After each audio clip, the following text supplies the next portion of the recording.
Now, as lovable and meme-worthy as Robert Baratheon was, Start the damn joust before I piss myself. You heard the hand. The king's too fat for his armor. Go find the breastplate stretcher.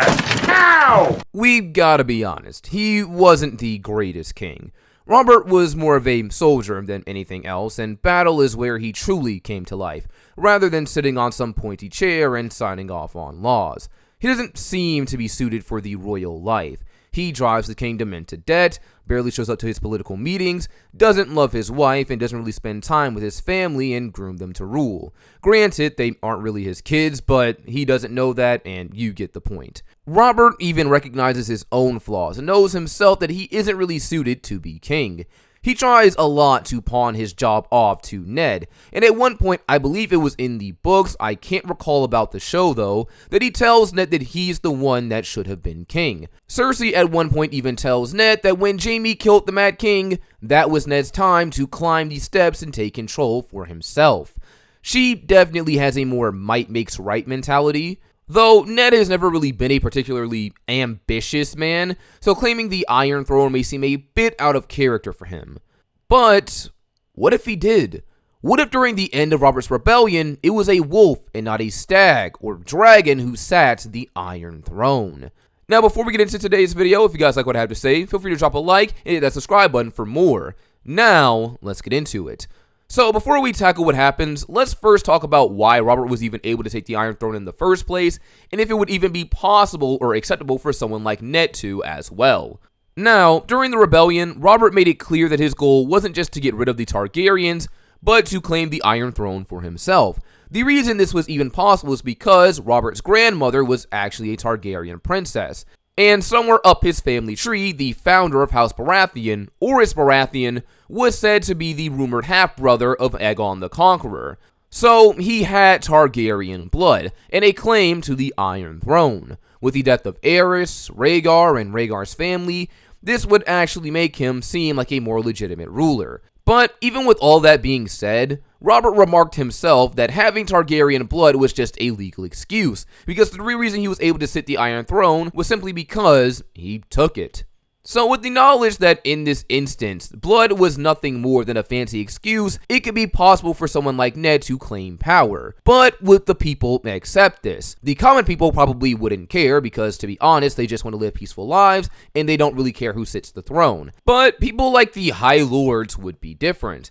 House Lannister, House Tyrell, and so on. There could be some resistance. While the rebellion was really led by three people, Ned, Robert, and Jon Arryn, Robert was pretty much the face of the whole thing, and coupled that with his Targaryen blood, he was the most favorable candidate to take the crown, not his best friend who wasn't even in line to inherit Winterfell before his father and brother died. But how would Ned even get into position to claim the Iron Throne in the first place? As I said earlier, Ned wasn't a particularly ambitious man, and even in canon, he never seemed to be caught by the allure of power that the throne gave off. So with that being said, I don't think there's a scenario where Ned actually takes the throne willingly, or shall I say he doesn't actively pursue it. What makes the most sense for me when it comes to Ned taking power is Robert just passing on the Iron Throne and offering it to him. This could make sense because despite declaring his intention to rule the Seven Kingdoms, ruling isn't something that Robert enjoys or has a taste for. And maybe in this timeline he comes to the realization that there are people who are just better suited for the job than him. Robert is a soldier at heart. He was made to fight wars, win them, lead men into battle, but leading a kingdom? That's different. He has a moment of self-awareness and reflection much earlier and realizes that just because you can take the throne doesn't mean that he should sit it. These deep thoughts could inspire him to give the crown to Ned. Maybe Robert actually thinks long-term. He thinks about how his main claim to power is the fact that he has dragon blood up there in the family tree. But maybe the kingdom doesn't need a dragon or a hot-blooded stag to rule, but a quiet wolf, which is actually one of Ned's nicknames and aliases in the books. I could definitely see Ned trying to turn Robert down, since he himself never wanted the Iron Throne, and he doesn't have a feasible claim like Robert does. He may try to convince him to change his mind, but upon seeing that Robert is pretty serious, he may say that if the throne should go to anyone, it should go to Jon Arryn. He's older, probably wiser, and might be a better fit. He was like a father to both of them. But Jon Arryn would probably pass this up because he's older than them, and he has yet to solidify his own bloodline during this time as well. There aren't too many alternatives for who could take power at this point. Maybe they can consider giving the throne to the Lannisters since they are also here when all this is going down, which I don't think is something that Ned is going to do, given how angry he is about what they did to Rhaegar's family. So he'll probably try to convince Robert once again to not renounce his claim, but after seeing how persistent he is and being his best friend, and most likely knowing that leading a war and leading a kingdom are two different things, he will accept Robert's offer and ascends the steps of the Iron Throne himself. Now, this is definitely going to cause issues with some of the houses, since, as I said earlier, one of the reasons Robert was accepted as king is because of his Targaryen blood. Ned has no Targaryen blood, so it can't be used as a legal reason for him to claim the Iron Throne. But even with that being said, I don't see the Targaryen blood being that big of an issue at the moment, and I don't think I see him getting too much resistance as well from the other families. Not even from Tywin, who would no doubt be very upset about Ned's rise to power, because the whole reason he turned against Aerys and killed Rhaegar's family was to get on Robert's good side. But now Ned is the one who's in power and sitting on the Iron Throne. And since that's the case, what's the first thing that Ned does with his newfound power? Well, first order of business is, as king, he will be naming a hand. This would likely be Jon Arryn, since he was like a father to both Ned and Robert, and though Robert is Ned's best friend, he isn't the most politically savvy person. And not to mention, in canon, Robert did the same thing. He named Jon Hand over his best friend too, so it's not that far-fetched. After naming Jon Arryn Hand, Ned will definitely be looking to punish the Lannisters. This is something he wanted to do originally in the canon timeline. He wanted Jaime to pay for breaking his oath, along with Tywin and the Mountain for what they did as well to Rhaegar's family. But Robert didn't listen to him. But things are different now that Ned is in power. Ned would definitely be advised by Jon Arryn to be careful with his decisions, though, regarding Tywin Lannister. He's a very powerful and wealthy man, and they wouldn't want too many issues with him. Ned will take this into consideration, but it won't change his views and desires for justice. He may let Tywin off the hook thanks to Jon Arryn, and because his transgressions pale in comparison to some others. With Ned in power, he would definitely be ordering the death of the Mountain, Gregor Clegane, Tywin's mad dog, for what he did to Elia and her children. And knowing Ned, he'd carry out the sentence himself using his sword Ice, since he believes that he who passes the sentence should be the one to swing the sword. It may be a bit of a fight to subdue the Mountain though and make this happen, since I doubt he'd just lie down and let himself die, but they'll figure it out and get him. This wouldn't be a bad move either. Tywin might feel away, but I don't think he put up too much of a fuss over Gregor Clegane. This would make things better with Dorne as well, since Elia and her children were their family, and they were rightfully upset about what happened to them. So receiving the Mountain's head in the box wouldn't be too bad, and could go a ways to patching things up with Dorne. The next thing that Ned decides to do could probably cause more problems.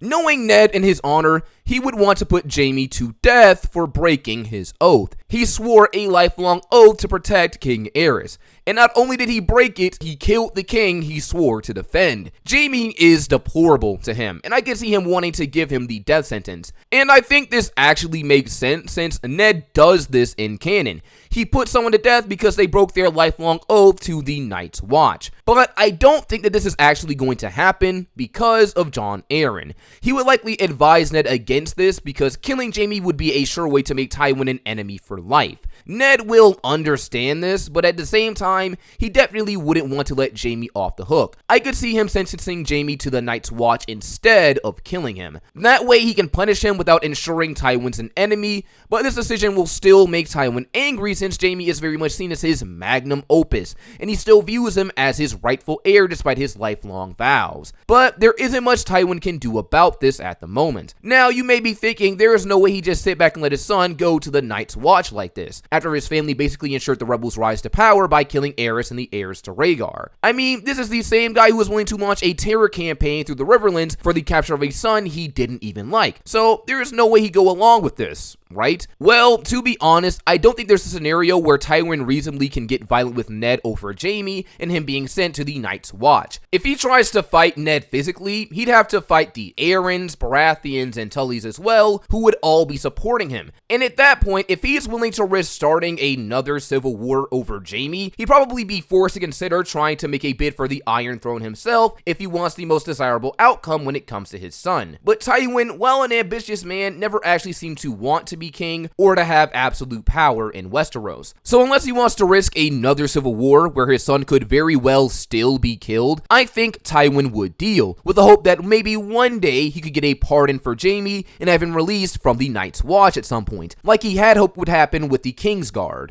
Now, aside from Tywin, some other issues Ned would have to deal with are the remaining Targaryen children of King Aerys, Viserys and Daenerys on Dragonstone. In canon, Robert sent Stannis to Dragonstone in hopes of taking them, but they were spirited away before that could happen. Knowing Ned, I honestly don't think he tries to go after Viserys and Daenerys. Like I said earlier, Ned was not on board with what happened to Rhaegar's family, and I think the same would be applied here. These are kids, or at least one of them is. At this point in the story, Daenerys is pretty much an infant, and Viserys is 9, and killing them definitely would not sit right with Ned, though I'm sure he would be urged to do so by other people. As far as they know, Viserys would be the last living male heir to the Targaryen dynasty. Eventually, he'll grow, maybe even marry, have kids of his own, and as the heir to King Aerys, he may want to take back the Iron Throne. It's a valid concern for the possibility of a future war, but knowing Ned and how stubborn he was about Daenerys and her unborn child, and things they might not even do in canon, I could see him refusing to get rid of them, because there's no real way to know what Viserys and his sister would want when they get older. And if they want a problem, then he'll resolve himself to deal with them when that time comes.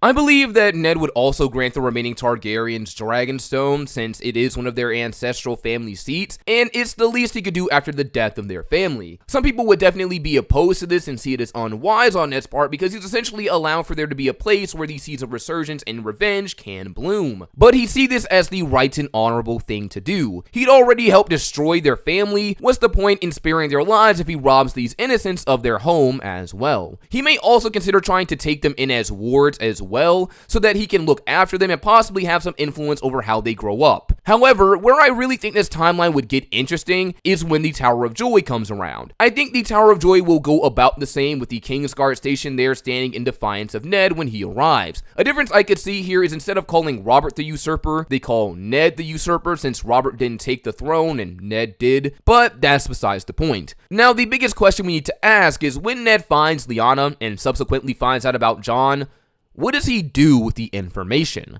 Does he still claim Jon as his bastard son, but instead of being the bastard of the Lord of Winterfell, he'll be the bastard of the new king? I don't think there's any real reason for Ned to claim that Jon is his bastard and hide his identity in this timeline. The main reason he even did this, I believe, was to protect him from Robert. Lyanna made Ned promise to protect her son, and Robert had a massive hate for the Targaryens, which I think would have still persisted in this timeline as well. Who knows what Robert would have done if he had found out that Jon was actually Rhaegar's son. I mean, we saw the lengths he went to try and kill Dany and her brother, for years in fact. But this time is different. Ned isn't just some lord, he's the king. He has the might of the crown, he has the Tullys on his side through his marriage to Catelyn, who would have been seen as queen through her marriage to Ned, and he'd likely have the Arryns on his side too. Even if Robert still hates the Targaryens, would he really risk fighting a war with Ned just to get at Jon in this scenario? Ned doesn't have that much to fear from his best friend, in all honesty. Now, here's what I think is going to happen after Ned finds Jon in this timeline. Ned Stark is not really an ambitious man, if we're being honest. He's honorable and dutiful, he's stubborn even, he does what he believes is the right thing to do, or at least he tries to. I don't see Ned trying that hard to cling to his power and position as king of the Seven Kingdoms. Once he finds out about Jon and learns the truth, maybe he even starts trying to confirm that Jon is the actual heir by looking through some Citadel records that prove that Rhaegar and Lyanna were actually married in secret. because those documents actually do exist in the show. There is proof of this marriage, and Samwell Tarly is the one who found these documents in season 8. I think in this timeline, Ned will expose Jon as a Targaryen prince, and instead of being the king, he will declare himself as the regent and protector of the realm until Jon comes of age. I think this makes sense, because while Ned doesn't strike me as someone who has a great love for the Targaryens, he doesn't hate them either, especially not the kids who are innocent. Sure, he didn't make any moves to make Jon king in canon, but those were different circumstances. Robert was king, he had the might of the crown, the Lannisters. It wouldn't have made sense if that was something he even wanted to do to begin with. But now, Ned has the crown, he has support. Maybe not from the Lannisters because of Jaime, but the point stands that he is in a much better position to support his nephew. He doesn't have to hide him or keep a crown he never asked for. He could groom Jon to lead, and when he comes of age, pass on the crown to him.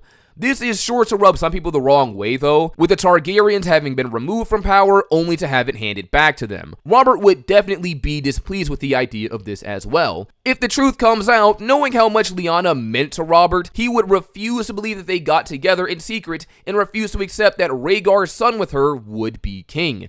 This could cause a falling out between Ned and Robert. Robert might even go back to Storm's End so he can brood. Now, with Ned as regent and Jon named heir to the Iron Throne, what would happen next? For starters, I believe that Ned and his family would pretty much relocate to King's Landing. At this point, his family would consist of only Catelyn and Robb, who would have been born at this point, and he's not gonna let them stay in Winterfell while he raises Jon and the other Targaryen kids and rules King's Landing. With him proclaiming himself regent, you could still say he is technically the Lord of Winterfell as well, but since he's gonna be in King's Landing for over a decade raising Jon until he's of age to be king, he'll need someone to look after his home. So, Benjen, instead of joining the Night's Watch, will be asked to run Winterfell while his big brother is away. So he'll probably get married at some point because of this, and sire a different branch of the Stark family so he can keep the line strong and make sure Winterfell is secure. Also, since Robert Baratheon isn't king, Cersei Lannister will never become queen, since Ned is already married, and there is no way he's setting Catelyn aside for her. Tywin may not even try to push for that marriage either, so Cersei could get married off to someone else. Robert is still unwed, so maybe that marriage could still happen since both Tywin and Robert are upset with Ned. Or maybe Robert is too hung up on Lyanna to get married right now, and he doesn't really need to marry Cersei anyway. He doesn't need Tywin's family or his gold like he did in canon since he isn't the king. So Cersei could just end up getting married off to anyone else. Maybe Edmure Tully, since in the books, Tywin was trying to make a match with the Tullys at one point when his kids were younger. He wanted Jaime to marry Lysa before he joined the Kingsguard, and when that happened, he offered up Tyrion instead, which Hoster Tully didn't like. Maybe a deal with Cersei and a younger Edmure could work out in this timeline. I also think that the Greyjoy Rebellion with Balon will still happen because they'll see the start of Ned's reign just like they saw Robert's in canon. New, insecure,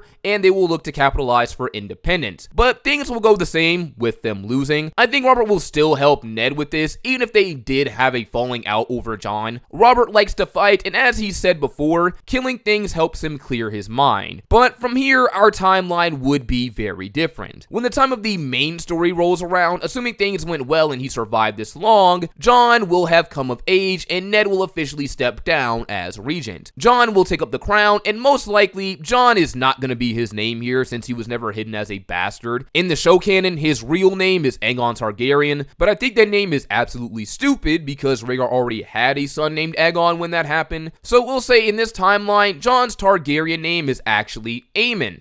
Like Maester Aemon, it's only one letter off from Aegon, but it's different enough. So Jon becomes Aemon Targaryen, the first of his name, and sits the Iron Throne. But the story isn't gonna end there. There would be a plethora of political issues in this timeline. For starters, Jon is going to need a queen, since he's a king and needs to establish his bloodline. And he'll have a few options, like Daenerys, his aunt, since incest is okay with the Targaryen family. But that's only assuming that she didn't marry Viserys or something, since Targaryens typically marry siblings, and in the books, Daenerys actually expected to marry her brother at one point. But assuming Ned pretty much had dominion over their matches for over a decade, she may still be unmarried and open. There are other options as well, like Jon's cousin Sansa, who would have grown up with him at the Red Keep since Ned and his family lived there. It may sound icky because they're cousins, but cousin-to-cousin marriage is accepted and very common in Westeros. Another one that I would find to be very interesting is Marjorie Tyrell, since she would be around the same age of the king,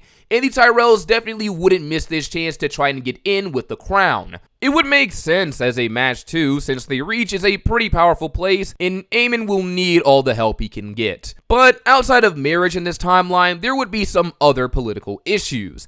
Assuming that Ned ruled well for almost 20 years as he prepared Aemon to rule, there may be some people who don't want Ned to step down as regent, or see him as the true king. There are questions of Ned's children, who would have had a very different upbringing as they would have lived in King's Landing with Ned. Sure, he may have been the same father he was in canon, but growing up in the capital, the center of court politics, could have changed them. Maybe they want their dad to stay in power. Maybe the Stark children, like Robb, are more ambitious. I mean, they would have been pretty much raised like royalty as well. And referring back to what I said earlier about the marriages, this could be where a potential Sansa match could come in handy. Even if it was only for a short time, Ned was king, and he was regent and sat the Iron Throne for years. His rule would have supporters, so maybe Aemon marrying his oldest daughter could help bridge the potential divide in the realm. Aemon could even name Ned as his hand. That would be a smart choice since Ned would have been doing this for years and he may have been well liked by the people. Aside from that, some other issues I could see are with the Starks that are still in the north. Benjen's family, if he had one. If Ned has ruled as regent this whole time for all of these years, but never actually gave up his claim to Winterfell, he'd still technically be Lord of Winterfell, right? It makes me wonder how the other Starks in the north would feel if he decided to suddenly come back one day. Say he turns down Aemon on being Hand of the King and tries going back to Winterfell to rule after being gone for so long. Or even if he did stay in King's Landing. If he never gave up his title, how would the Starks that are living in Winterfell right now feel knowing that his son Robb technically comes before them and their father in terms of succession? Can he even call himself a Northerner if he's been raised in the South?